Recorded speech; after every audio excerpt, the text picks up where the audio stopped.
ang budget ng Pilipinas ay hawak lang ng 2 tao.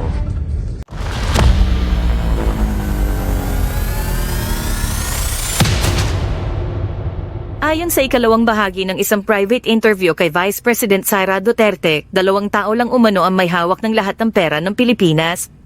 Panoorin natin ang interview. Hindi ako bratinela o spoiled brat. Ang budget ng Pilipinas ay hawak lang ng 2 tao. Ang budget ng Pilipinas ay hawak lang ng 2 tao. Hawak lang siya ni Congressman Zaldico at ni Congressman Martin Romualdez. Yan ang katotohanan. Halimbawa ko dito, medyo mahaba ito, kaya pagpasensyahan mo. Ang halimbawa ko dito, sa DepEd muna tayo. Sa Department of Education, noong taong 2023, merong 5 billion na inapprove para sa classroom construction. Nagulat ako kasi merong mga lumapit na miyembro ng House na humihingi. Hinihingi nila yung 5 billion, parte ng 5 billion na budget. Wala kasi akong experience sa ganyan. At saka ang pagkakaintindi ko, pag inapprove na yan ng Office of the President, ibibigay na yan, pagdediretso na yon sa approval at trabaho ng Department of Education sa construction ng mga classroom. Nagulat ako, may humingi. Magkano ba ang amin dyan? Magkano ba ang amin dyan? So sinabi ko, hindi pwede ito.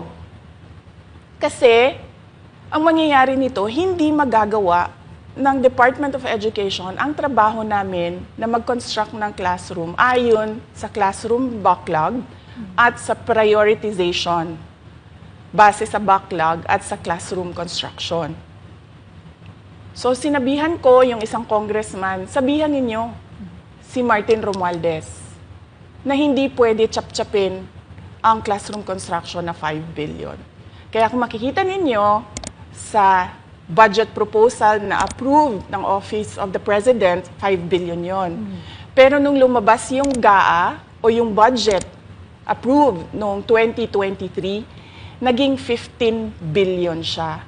Dahil hindi nga ako pumayag na kunin yung 5 billion, dinagdagan nila ng 10 billion yung classroom construction ng Department of Education. Yung 10 billion na yon hindi kontrolado ng Department of Education. Controlled yon ni Congressman Zaldico at Congressman Martin Romualdez. Hindi ko na kailangan ng corroborative witness dito dahil makikita nyo yon sa papel. Makikita ng taong bayan yon sa papel. NEP, 5 billion, lumabas ang budget approved, 15 billion. So maiintindihan niyo, 'di ba? Bakit pa tayo magbo-budget hearing para sa Office of the Vice President? 2 tao lang naman ang nasusunod sa budget ng bayan natin. Halimbawa, taong 2024, kung makikita nyo, ang approved na budget ng Office of the President para sa classroom construction ay 19 billion. Noong lumabas na ang House version ng Appropriations Bill, ay naging 24 billion ito. So, approved 19 billion, paglabas sa House, naging 24 billion. At doon sa 24 billion na yon, kung hahanapin mo sa papel, kinuha nila ang 5 billion ng repairs ng classrooms at nilagay nila doon sa 19 billion para maging 24 billion siya. So, ang naiwan sa repairs, sa kawawang mga classroom, ay 1 billion. Kaya, makikita nyo, sa papel, nandyan yan. Naging 24 billion.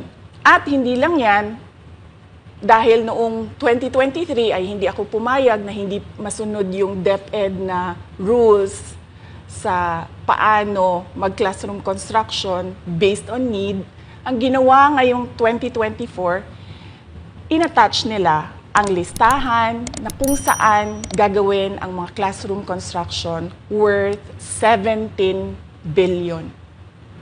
Makikita nyo yon sa papel. Pagdating namin sa Senate, nakita yon ng mga senador. Tinanong nila ang Department of Education, totoo ba o hindi totoo na galing sa inyo ang listahan ng 17 billion ng mga classroom construction? So sabi namin sa mga senador, hindi totoo. Hindi namin magagawa yung trabaho namin. Hindi natin masasolve ang classroom backlog kung ganito ang nangyayari. Pwede ba ninyo kaming tulungan? Yung mga senador naman, very helpful sila. Oo, tulungan namin kayo. Kaya nga kung makikita ninyo sa interpellation ng isang senador doon sa budget hearing sa Senate, tinanong niya diretso, galing ba sa DepEd ang listahan ng 17 billion?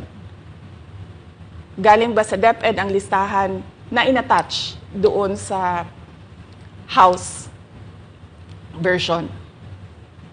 Sinabi namin hindi. Hindi galing sa amin yan. On record yon. Makikita nyo sa mga videos, balikan nyo yung mga videos. Makikita nyo. Yes, my concern, Madam Chair, Mr. President, under the GAB, I observed that there was an increase in the budget for the construction of new classrooms from 19.6 billion to 24.6 billion. However, this is my concern, which you mentioned earlier, that the repairs and rehabilitation of classrooms was decreased from 6.5 billion to 1.5 billion. I also have information, Madam Chair, Mr. President, that 24.6 billion allocated under the GAB, but only 9.8 billion from the allocation is left to the discretion of DepEd. Kaya hindi ko na kailangan ng witness kasi makikita nyo sa papel. Tapos dumating ang BICAM, walang nangyari dahil ang nasusunod doon ay si Congressman Zaldico at si Congressman Martin Romualdez. Kaya nandun pa rin naka-attach yung 17 billion na ginawang listahan ni Co at ni Romualdez. In fact, balik lang ako konti sa'yo ha.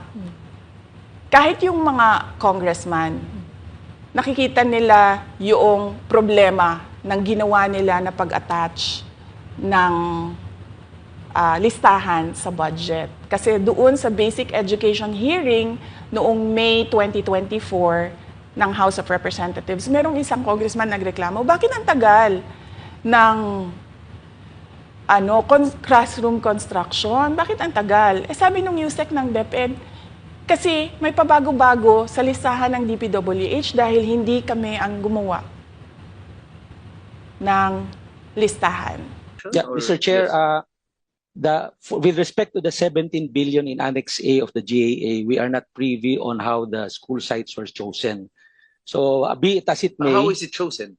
I'm not privy to that, Mr. Chair. As, when the GAB came out, there was a 14.7 billion Annex A.